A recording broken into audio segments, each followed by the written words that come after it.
menuju ke Samosir. Enak banget sih.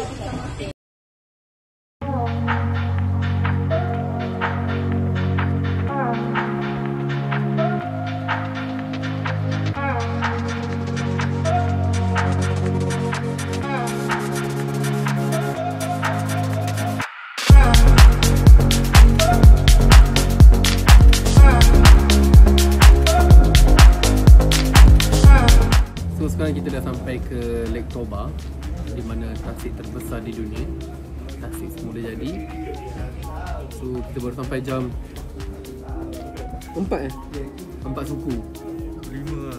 4 lah, pukul 5 lah. Tapi 4 suku. Jadi kita gerak daripada pukul around 1 macam tu. So alhamdulillah kita dah sampai. So petang ni kita just minum-minum, check in. Lepas tu esok baru kita pergi ke Pulau Samosir. Okay?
Satu, dua, tiga. Jacob! Awesome, awesome, awesome.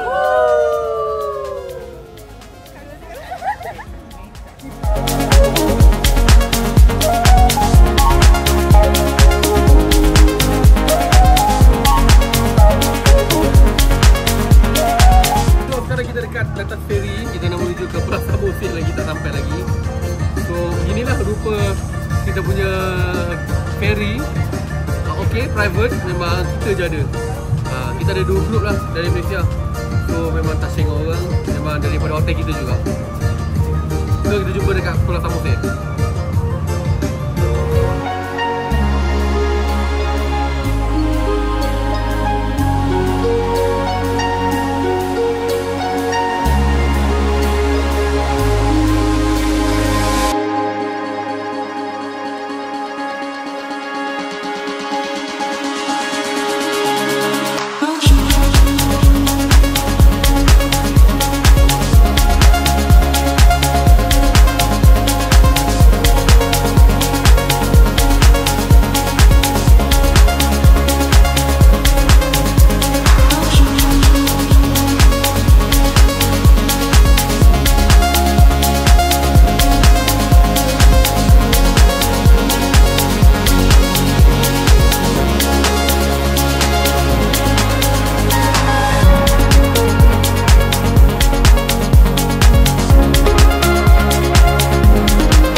and I'm drowning in regret.